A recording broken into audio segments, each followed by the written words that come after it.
আর পারা যায় না। এই জীবনটা একদম তিতা হয়ে গেল। সকাল থেকে রাত পর্যন্ত শুধু নেই আর নেই। আমার কপালটাই যদি পোড়া না হতো তাহলে কি আর এ বাড়িতে বিয়ে হয়? চুপ করো মিস দিদি, লোকে শুনলে কি বলবে? স্বামীরা ঘরে ফিরলে তাদের গরম ভাত খেতে দেব, সেটাই তো শান্তি। রাখো তো তোমার শান্তি।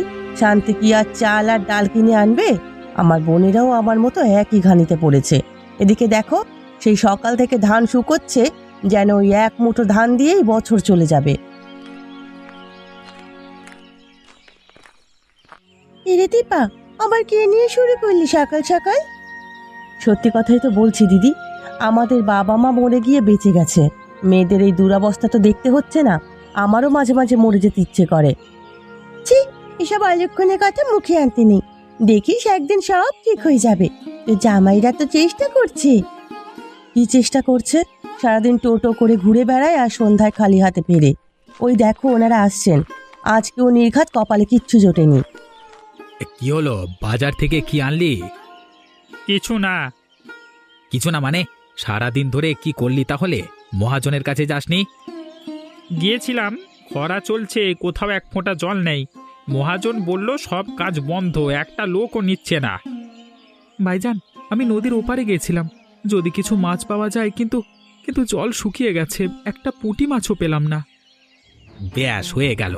আজকেও তাহলে উপোস, কালকেও উপোস ছিলাম। এইভাবেই শুকিয়ে শুকিয়ে মরতে হবে আমাদের। আমি বলে দিচ্ছি, আমার দ্বারা আর এসব অভাব সহ্য হবে না। তাহলে তুই কি করতে চাস বল? ঘরে বসে তো শুধু শুধু বড় বড় কথা বলিস, একবারও তো কাজে যাস না। আমি কাজের পথ খুঁজে পেয়েছি, তোদের মতো বোকা নই আমি। কি পথ?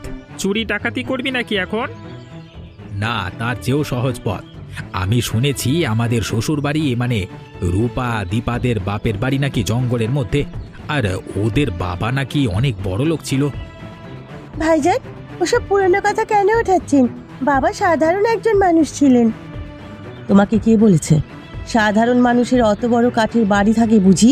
আমি ছোটবেলায় দেখেছি কত বড় বাড়ি ছিল। ঠিক, আর আমি নিশ্চিত ওই বাড়িটাতে মাটির নিচে কোথাও না কোথাও সোনা দানা মোহর লুকিয়ে আছে।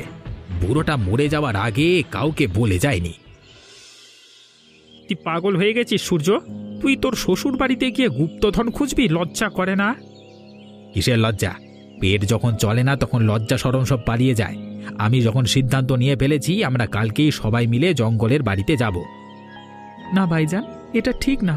ওদের বাবা মা মারা যাবার পর ওই বাড়িটা এমনিতেই পড়ে আছে। লোকে ওটাকে ভুতুরে বাড়ি বলে। তাছাড়া ওটা এখন জঙ্গল, ওখানে বাঘ ভাল্লুক সাথে আরো অন্য জন্তু জানোয়ার থাকতে পারে। এ বাজে কথা, বাজে কথা। তোরা যাবি কিনা বল? তোরা না গেলে আমি দীপাকে নিয়ে একাই যাব। ওই গুপ্তধন পেলে আমি একাই সব নেব, তোদের এক পয়সাও দেব না। তোদের যা ইচ্ছে কর, আমি আমার স্ত্রীর বাপের বাড়িতে গিয়ে শীত কাটবার মতো কাজ করতে পারবো না। কেন পারবে না? আমাদেরও ওই সম্পত্তিতে হক আছে। বাবা মরে গেছে, এখন ওই বাড়ির যা কিছু আছে সব আমাদের। চলো, আমি তোমাদের সাথে যাব। না মিস দিদি, এমন করো না। জঙ্গলটা খুব বিপজ্জনক। রাজীব ঠিকই বলেছে, এটা অধর্ম। আমি কিছুতেই এ কাজে সায় দেব না। তাহলে তোরা থাক এখানে না খেয়ে। আমি আর দীপা কালকে সকালেই রওনা হব। দেখি কপালে কি আছে। দিদি, তুই তোর স্বামীকে বোঝালি না কেন? সে তো বড় সাধু সাজলো। লজ্জা করলে না নারী দীপা? তুই স্বামীর কথা সায় দিলি? বাবা বেঁচে থাকতে আমাদের কি শিখিয়েছিলেন? পরিশ্রম করে যাও, লোভের পাপ। রেখে দে তো বাবার বুলি। বাবা যদি অতই জ্ঞানী হতেন তাহলে আমাদের জন্য কিছু সোনা দানা রেখে যেতেন। শুধু একটা ভাঙা বাড়ি ছাড়া কি পেয়েছি আমরা? দেখ না আমার হাত দুটো, একটা সোনার চুড়ি নেই। আহা মেরে দিদি, বাবা তো আমাদের শিক্ষা দিয়েছেন, সেটাই তো আসল সম্পদ। ওই শিক্ষা দিয়ে এখন পেট ভরবে? দেখিস, আমি আর সূর্য যখন মোহরের কলসি নিয়ে ফিরবো তখন তোদের এই বড় বড় কথা আর বেরোবে না। তুই একা যাবি ওই জঙ্গলে? তোর ভয় করে না? ভয় তো করে, কিন্তু অভাবের ভয়ের চেয়ে বেশি নয়। তুই যদি ভাইজানকে রাজি করাতে পারিস তাহলে সবাই মিলে গেলেই ভালো হয়। যা পাওয়া যাবে তিনজনে ভাগ করে নেব। আমি গুপ্তধনের লোভে যাব না। তবে তবে কি? তোরা একা গেলে যদি কোনো বিপদে পড়িস, সূর্য যা মাথা গরম, আর তুইও বোকা। তাছাড়া বাবা মায়ের বাড়িটা কতদিন ধরে ওভাবে পড়ে আছে, ভুতুরে বাড়ি বলে বদনাম রটেছে। হ্যাঁ দিদি, চলো না সবাই যাই। এই সুযোগে আমরা বাপের বাড়িতে একটু পরিষ্কার করে আসবো, বাবার সেই স্মৃতিটুকু। হয়তো তোরা ঠিকই বলেছিস, গুপ্তধনের জন্য নয়, কিন্তু পরিবারের সবার একসাথে থাকাটা দরকার। সূর্য একা গেলে যদি কিছু হয়, আমরা নিজেদের রক্ষা করতে পারবো না। তাহলে তুই রাজীব ভাইকে রাজি করা, বল গুপ্তধন না, আমরা বাড়িটা দেখতে যাচ্ছি। তাই বলবো, চল ঘরে চল, আজ রাতেই যা হোক একটা ফয়সলা করতে হবে। আর কত দূর? আমার পা দুটো ছিঁড়ে গেল। উফ, কি জঙ্গল রে বাবা! আমার শাড়িটাও কাটায় আটকে গেল। দেখো তো মশাগুলো কেমন রক্ত চুষে খাচ্ছে। এর চেয়ে তো আমাদের ওই ভাঙা ঘরই ভালো ছিল। এই চুপ করো, চুপ করো, সোনার কলসির কথা ভাবো, তাহলে আর এই কষ্ট গায়ে লাগবে না। আস্তে কথা বল, এটা জঙ্গল, এখানে বন্য জানোয়ার থাকতে পারে। বাহ, জঙ্গলটা কি সুন্দর, কত রকম পাখি ডাকছে। সুদীপা, ওই ফুলটা দেখো কি সুন্দর লাল। হ্যাঁ, খুব সুন্দর। বাবা বলতেন এই জঙ্গলে নাকি অনেক ঔষধি গাছ আছে। রাখো তো ওষুধি গাছ, আমরা এসেছি গুপ্তধন নিতে, পাতা গাছপাতা এসব নিতে নয়। যত সব। কি কি কি কি ওরা বাঘ? পালা পালা! একটা খরগোশ। উফ, আমি তো মরিয়ে গেছিলাম রে বাবা। ভাইজান, তুমি তো ভাবিকে ফেলেই পালাচ্ছিলে। আরে আমি তোকে বাঁচাতে অন্যদিকে যাচ্ছিলাম, মানে আর নাটক করিস না তো, চল। ওই যে বড় বট গাছটা দেখা যাচ্ছে, রূপা বলেছিল ওই গাছটার পরেই ওদের বাড়ি, আর সামান্য পথ।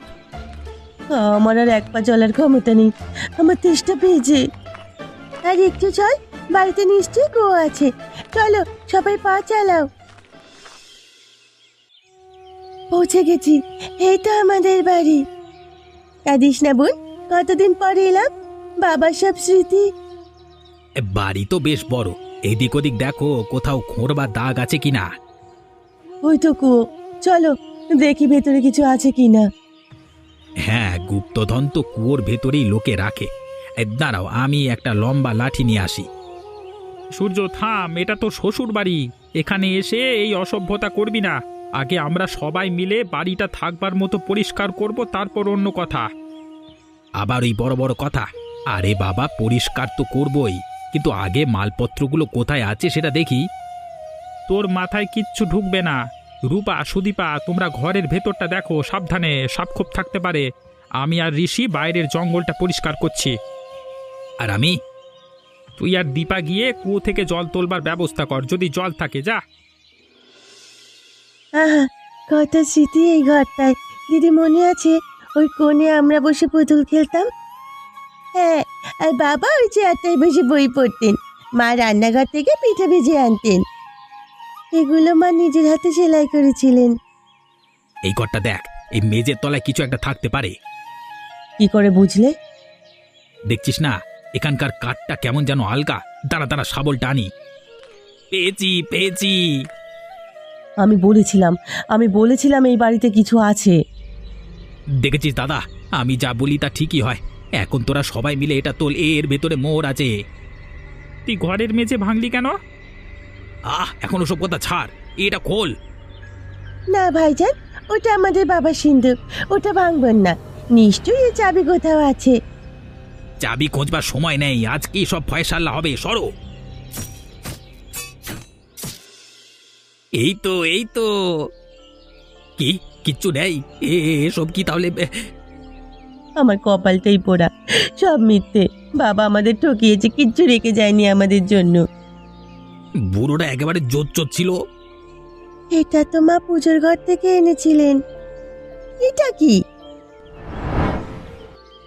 চিঠি? কার চিঠি দিদি? এটা এটা বাবার হাতের লেখা। পড়ো রূপা, জোরে জোরে পড়ো, বাবা কি লিখেছে, পড়ো। আমার স্নেহের কন্যারা, রূপা, দীপা, সুদীপা, আমি জানি একদিন তোমরা এই বাড়িতে ফিরে আসবে। তখন হয়তো আমি বেঁচে থাকবো না। আমি জানি তোমরা হয়তো ভাবছো আমি তোমাদের জন্য কোনো ধন সম্পদ রেখে যেতে পারিনি। তোমরা হয়তো আমার উপর খুব রাগ করে আছো। ঠিকই তো, রাগ করবো না তো কি করব? চুপ কর দীপা, পড়তে দে। কিন্তু আমি তোমাদের জন্য যা রেখে গেলাম তার মূল্য 1000টা সোনার কলসির চেয়েও বেশি। তোমরা হয়তো সেই সম্পদ এখনো দেখতে পাওনি, কারণ আমাদের আসল গুপ্তধন মাটির নিচে নয়, মাটির উপরেই আছে। মাটির উপরে মানে? এই বাড়ির চারপাশে জঙ্গল, এই উর্বর মাটি, এই পরিষ্কার হাওয়া, এটাই হলো আসল সম্পদ। আমি সারা জীবন দিয়ে এই জঙ্গলকে চিনেছি। এই প্রতিটি গাছ, প্রতিটি লতা আমার সন্তান সম। এই জঙ্গলে এমন সব ভেষজ গাছ আছে যা শহরে বড় বড় কবিরাজরা লক্ষ টাকা দিয়েও কিনতে রাজি। আমি বলেছিলাম না, বাবা বলতেন, কিন্তু সেই গাছ চেনার জ্ঞান লাগে।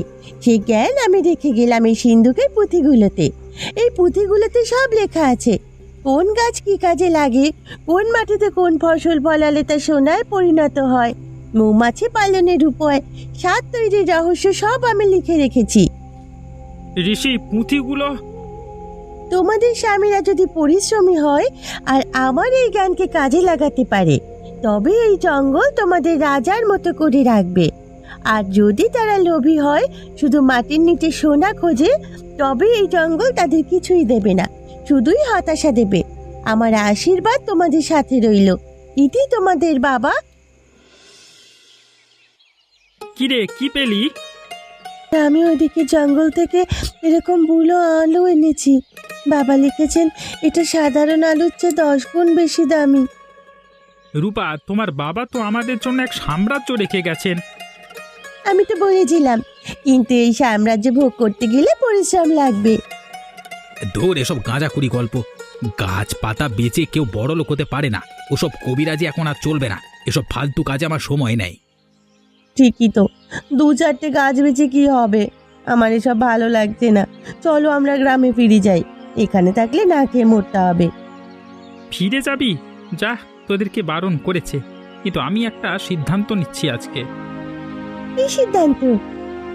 আমি আর ওই অভাবের গ্রামে ফিরবো না। আমি এখানেই থাকবো। বাবার এই বাড়ি আমরা নতুন করে সাজাবো। আমরা এই জঙ্গলকে কাজে লাগাবো। আমি বাবার দেখানো পথে চলবো। এই মাটি যদি সোনা হয়, তবে আমি আমার ঘাম দিয়ে সেই সোনা ফলাবো। আমিও থাকবো। এটা আমার বাপের বাড়ি। আমি আমার স্বামীর সাথে কাঁধে কাঁধ মিলিয়ে কাজ করব। আমার স্বামী যেখানে, আমিও সেখানে। তুই কি করবি? আমাদের সাথে থাকবি নাকি গ্রামে ফিরে গিয়ে সেই অভাবের জীবন কাটাবি? আমি তোদের মতো পাগল নই। আমি কালকে সকালেই দীপাকে নিয়ে ফিরে যাব। তোরা থাক এই জঙ্গলে গাছপাতা চিবিয়ে। হ্যাঁ, কি হবে এখন? ওরা তো সবাই এখানে থেকে যাওয়ার সিদ্ধান্ত নিল। আমরা একা একা গ্রামে ফিরে কি করব? বোকার দল, ভাবছে গাছপাতা দিয়ে জীবন চলে যাবে। আমিও তো বোকা নই। কিন্তু আমার মনে হচ্ছে ঋষি ভাই যা বলছিল, ওই পুঁথিগুলোতে সত্যি কিছু থাকতে পারে। আরে আমারও তো তাই মনে হয়। তাহলে আমরাও থেকে যাব? না না, তার চেয়ে ভালো বুদ্ধি আমার মাথায় আছে। কি? ওই পুঁথিগুলো রাজীব আর ঋষির কোনো কাজে আসবে না। ওরা হলো চাষাভুষো মানুষ।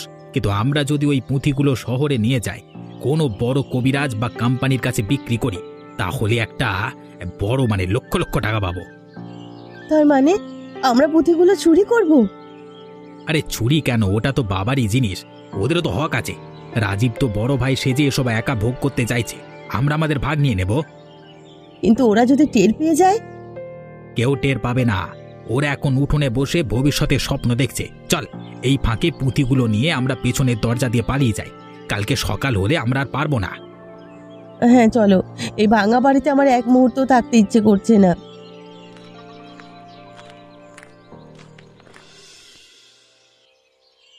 ঋষি, যা তো পুঁথিটা নিয়ে আয়। দেখি বাবা স্বাদ তৈরির ব্যাপারে কি লিখেছেন। আনছি ভাইজান। ভাইজান, পুঁথিগুলো তো নেই। নেই মানে? ভালো করে দেখ। আমি সব জায়গায় দেখেছি, যেখানে রেখেছিলাম সেখানে নেই। মেজ দিদি, ভাইজান, তোমরা কোথায়? ও মা, ওদের ঘরে দরজা তো খোলা। সর্বনাশ, তার মানে ওরা পুঁথিগুলো নিয়ে পালিয়েছে। ভাইজান, সূর্য ভাইজান আমাদের সাথে এই বিশ্বাসঘাতকতা করতে পারলো। বাবার শেষ স্মৃতিটুকু। এখন কি হবে? বাবা সব লেখা চলে গেল। আমরা তো আর কিছুই চিনি না, সব শেষ হয়ে গেল। না না, সব শেষ হয়নি। কি বলছো তুমি? সূর্য পুঁথি নিয়ে পালিয়েছে, কিন্তু আমাদের বাবার শিক্ষা তো নিয়ে যেতে পারিনি। সে আমাদের স্মৃতি কেড়ে নিতে পারিনি। ঋষি, তোর যতটা মনে আছে, রূপা তোর যতটা মনে আছে, তা দিয়েই আমরা শুরু করব। ভাইজান, এই চালানে প্রায় 20 কেজি স্বর্ণলতা আছে। শহরের মহাজন এবার অনেক খুশি হবেন। উনি বলেছেন পরের বার দ্বিগুণ দাম দেবেন। হ্যাঁ, আর ওই দেখ আমাদের বাগানের আমগুলো কত বড় হয়েছে। এ জঙ্গলের মাটি সত্যি সোনা ফলায়। বাবার একটা কথাও মিথ্যে ছিল না। সুদীপা, দেখ তো চালের গুঁড়ো দিয়ে কি সুন্দর পিঠে বানালাম। আমাদের আর কোনো অভাব নেই। বাহ দিদি, কতদিন পর আমরা এমন আনন্দ করে খাচ্ছি, সব তোমাদের জন্য। না, এসব আমাদের 4 জনের পরিশ্রমে হয়েছে। বাবা উপর থেকে দেখে নিশ্চয়ই আশীর্বাদ করছেন। শুধু ভাইজান আর ভাবির কথা ভেবে মাঝে মাঝে খুব খারাপ লাগে।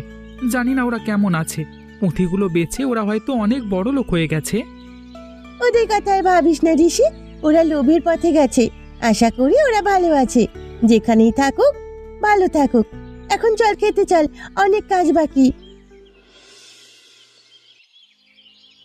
কি হলো, আবার কাশি? এই নাও, রুটিটা তুমি খাও। না, তুই খা, আমার খিদে নেই। আমাদের এ কি হাল হলো! সেই যে পুঁথিগুলো নিয়ে এলাম, ওই বদমাস কবিরাজটা আমাদের ঠকালো। আমি কি করে জানবো যে ওগুলো আমাদের ভাষা ছাড়া আর কেউ পড়তে পারবে না? বাবা সব এমন ভাবে লিখে গেছে যে ওই জঙ্গল ছাড়া ওগুলোর কোনো মূল্য নেই। কবিরাজ তো মোটে 1000-5 টাকা দিল, তাও 2 মাসে পুড়িয়ে গেল। এখন না আছে ঘর, না আছে খাবার, আর তোমার এই অসুখ করলো। বাবারে, এই শহরের ধোঁয়া সহ্য হয় না, আমার দম বন্ধ হয়ে আসছে। আমার খুব ভুল হয়ে গেছে সূর্য। আমি যদি দিদিদের কথা শুনতাম, যদি তোমার সাথে না আসতাম, ওরা নিশ্চয়ই এখন খুব ভালো আছে। হ্যাঁ, ওরা পরিশ্রমী আর আমি লোভী। আমি আমার ভাইদের ঠকিয়েছি। চলো আমরা ফিরে যাই, দিদি নিশ্চয়ই আমাদের ক্ষমা করে দেবে। ওরা খুব ভালো। কোন মুখে যাব? আমি ওদের পুঁথি চুরি করেছি, ওদের সাথে বিশ্বাসঘাতকতা করেছি। না গেলে আমরা এখানে মরে যাব। আমি তোমাকে এভাবে মরতে দিতে পারবো না। চলো, কাল সকালেই আমরা রওনা দেব। যদি মরে যাই, ওই জঙ্গলের মাটিতেই মরব। ওই দেখুন, কারা যেন আসছে। ভাইজান, দিদি, ও দিদি, আমাদের বাঁচা, আমরা না খেয়ে মরে যাচ্ছি। দীপা, তোর কি অবস্থা? আর ভাইজান? মেজ দিদি, কি হয়েছে তোমাদের? কেন ফিরে এলি সূর্য? এ ভাইজান, আমাকে ক্ষমা করে দাও ভাইজান। আমি লোভে পড়ে অন্ধ হয়ে গেছিলাম। আমি জানোয়ার হয়ে গেছিলাম। শহর আমাদের সব কেড়ে নিয়েছে, আমার বিক্রি হয়ে গেছি। আমাকে একটা সুযোগ দাও ভাইজান, একটা সুযোগ। দিদি, তোমার কথাই ঠিক। লোভে পাপ, পাপে বিনাশ। আমাদের শাস্তি আমরা পেয়েছি, আমাদের আর তাড়িয়ে দিও না। পুঁথিগুলো কোথায়?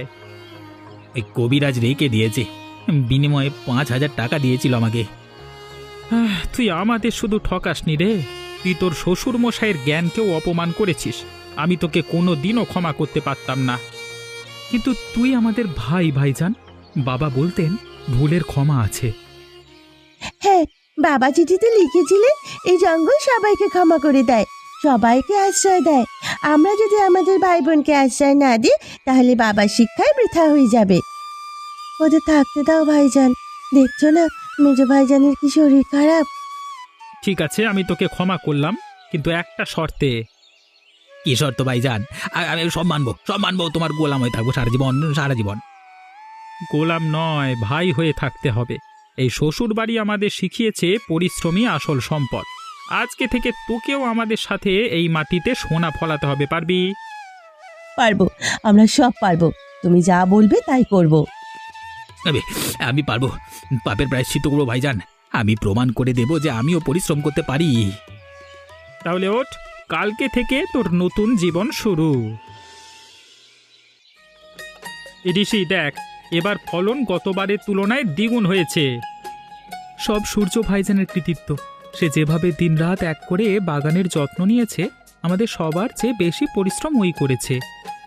আমি শুধু আমার পাপের প্রায়শ্চিত্ত করবার চেষ্টা করেছি ঋষি। এ মাটি আমাকে নতুন জীবন দিয়েছে।